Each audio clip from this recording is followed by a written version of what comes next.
Queridos hermanos, iniciamos la lección divina de este día jueves 26 de octubre, jueves de la semana 29 del tiempo ordinario. Por la señal de la Santa Cruz de nuestros enemigos, líbranos, Señor Dios nuestro, en el nombre del Padre, y del Hijo, y del Espíritu Santo. Amén. Señor mío y Dios mío, creo firmemente que estás aquí, que me ves, que me oyes. Te adoro con profunda reverencia, te pido perdón de mis pecados y gracia para hacer con fruto este tiempo de lección divina. Madre mía Inmaculada, San José, mi Padre y Señor, Ángel de mi guarda, interceded por mí. En este día, jueves, continuamos con la lectura de la primera carta a los Romanos, capítulo 6, versículos 19 al 23. Hermanos, por la dificultad natural que tienen ustedes para entender estas cosas, voy a seguir utilizando una comparación de la vida ordinaria.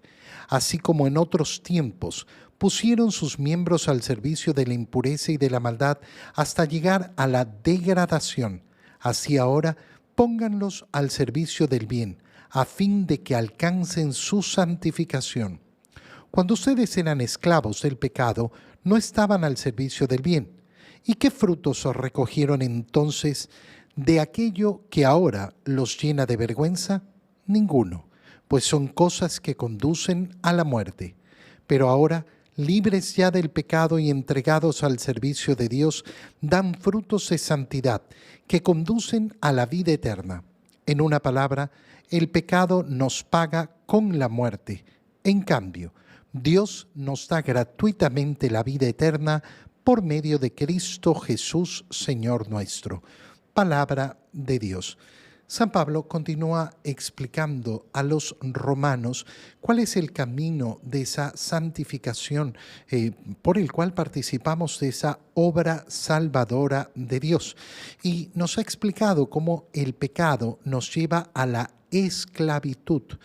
¿Por qué?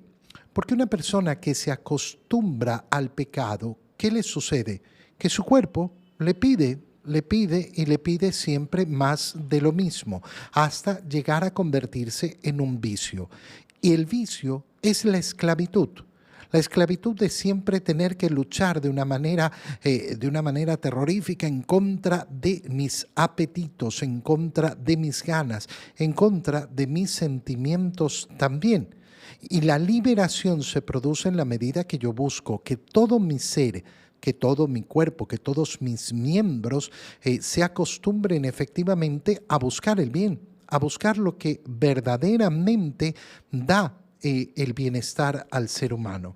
San Pablo reconoce la dificultad que tienen para entender estas cosas y por eso dice la dificultad natural que ustedes tienen para entender estas cosas, porque no son temas sencillos, porque son temas difíciles, porque son temas complicados. Entonces dice, voy a seguir utilizando comparaciones con la vida ordinaria.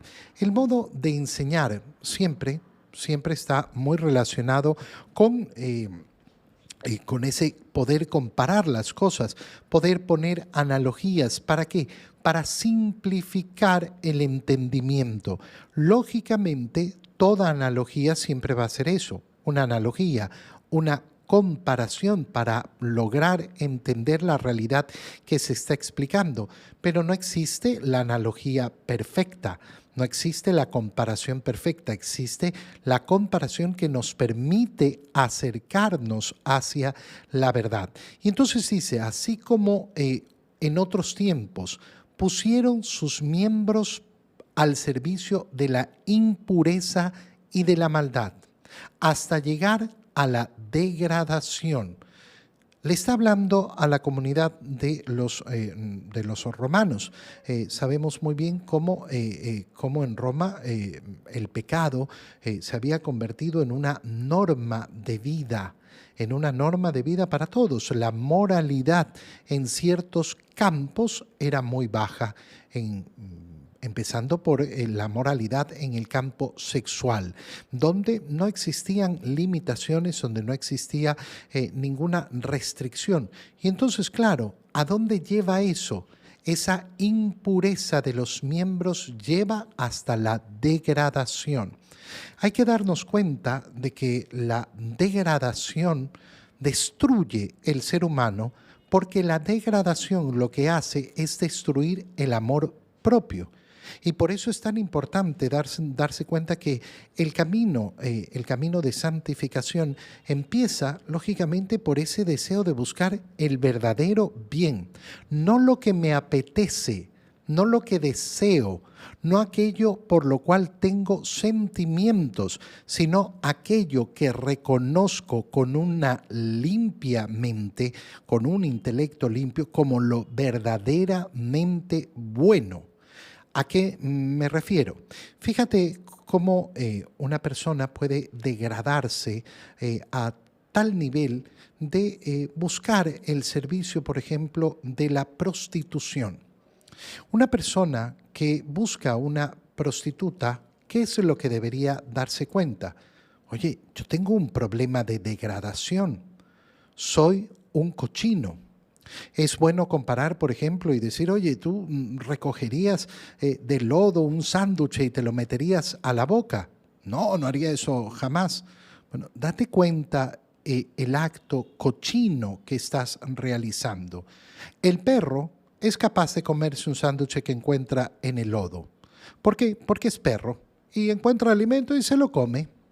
Se lo come, no tiene problema que esté tirado en el piso. Hay que darnos cuenta porque efectivamente la degradación nos hace mirar las cosas desde la alcantarilla y pensar que son normales. Ver pornografía. Ah, no, pero yo solo veo. Hermano mío, es una degradación.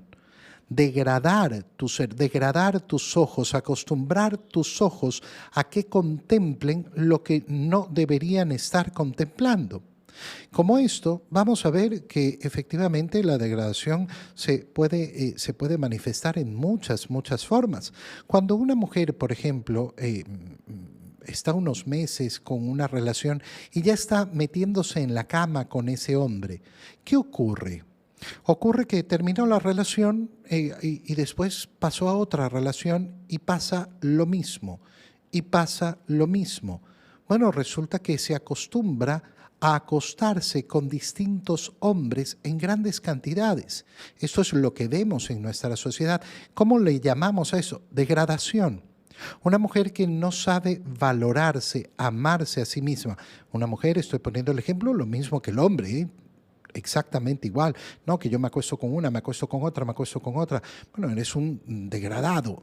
Tu vida ha caído en una degradación. ¿Qué significa degradación? Que nos rebajamos del nivel natural, que nos rebajamos del nivel natural y nos acostumbramos a la cochinada, a la porquería, a lo que no va a darle vida a nuestro ser. Así ahora, ¿qué dice San Pablo?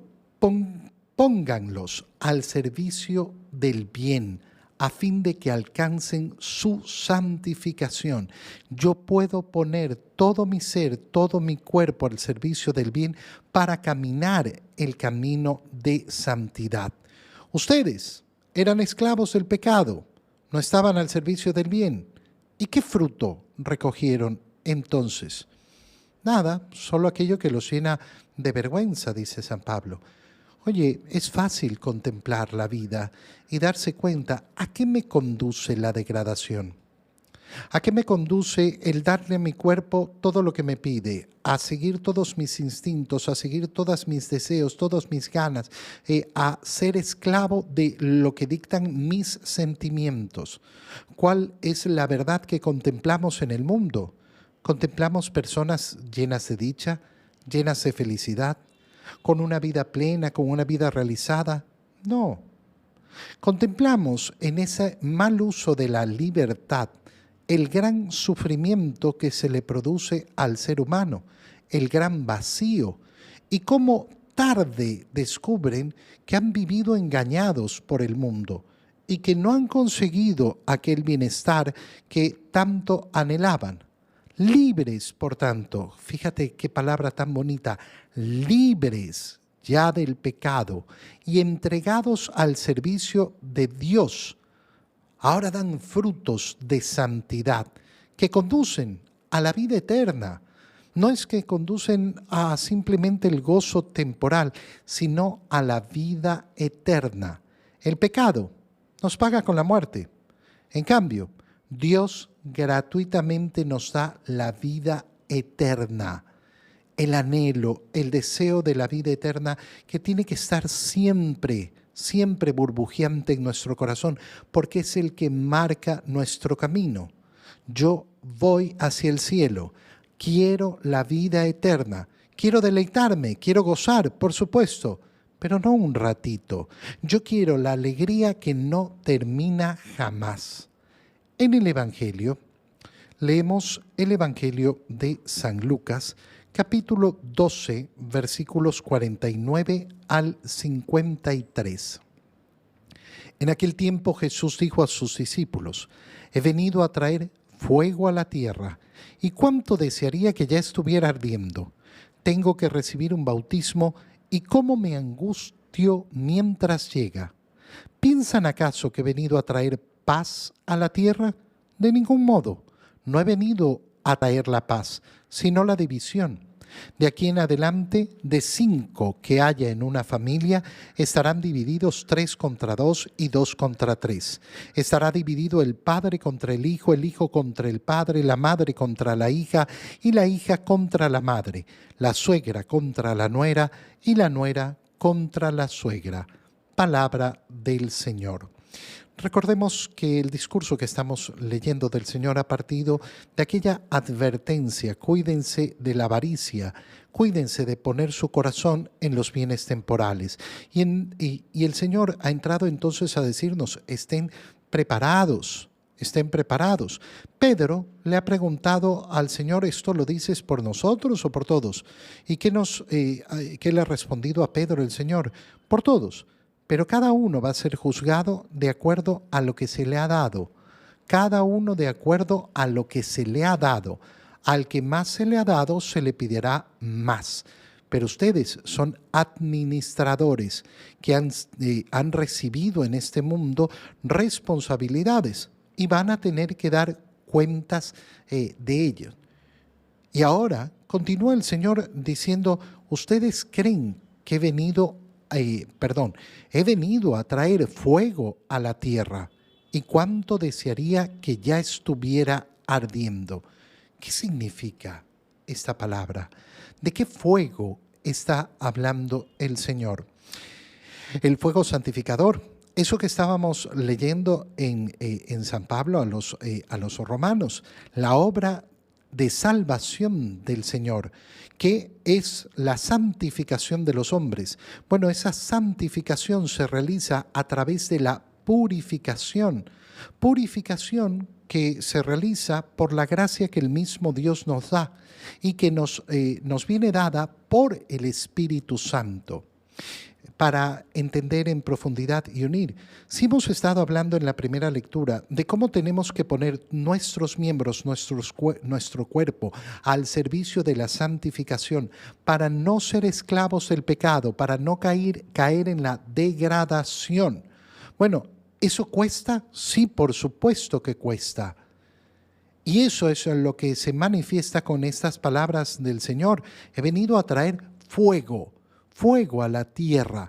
He venido a traer ese fuego que arde, ese fuego de gracia, ese fuego de purificación, que va a costar, sí. ¿Qué nos está diciendo el Señor? El camino que yo les ofrezco no es un camino fácil, es un camino de fuego, pero no de un fuego destructivo, sino de un fuego de purificación. El fuego representa además la intensidad del amor que se desborda, que se propaga por el mundo, esa acción del Espíritu Santo que van realizando los miembros de la Iglesia, que van realizando los que deciden amar a Dios y contagian como fuego que se va extendiendo por todos lados. Y por eso, cuánto desearía que ya estuviera ardiendo. El Señor lo que está diciendo es: para esto Para esto he venido y yo deseo esa purificación de los hombres. Tengo que recibir un bautismo y cómo me angustio mientras llega. ¿De qué bautismo está hablando el Señor? Porque Jesús ha iniciado su obra pública, su vida pública, siendo bautizado por Juan el Bautista en el Jordán. No está hablando de ese bautizo. Y entendemos por qué ese bautizo de Juan el Bautista no es el bautizo que recibimos nosotros. El bautizo que recibimos nosotros va a provenir de este bautizo. ¿De cuál bautizo? De la cruz, de donde brotarán sangre y agua. ¿Para qué? Para extender a nosotros la obra salvadora de Dios. Y entonces tengo que recibir este bautizo que va a ser doloroso, que va a ser sumamente doloroso, pero me angustio mientras llega. ¿Por qué? Porque quiero entregar la salvación a los hombres. Fíjate qué deseo tan apasionado que nos muestra el Señor, porque es un deseo apasionado. Quiero que llegue. Pero Señor, lo que estás pidiendo que llegue es la cruz. Sí, pero la cruz es la salvación para ustedes. Y ahora nos enfrentamos a palabras sumamente misteriosas. ¿Por qué? Porque el Señor continúa diciendo, ¿piensan acaso que he venido a traer paz a la tierra? De ningún modo. Una persona se puede detener delante de esto y decir, momento, el Señor cuando ha resucitado ha dicho, la paz esté con ustedes. El saludo propio de los cristianos es el saludo de la paz.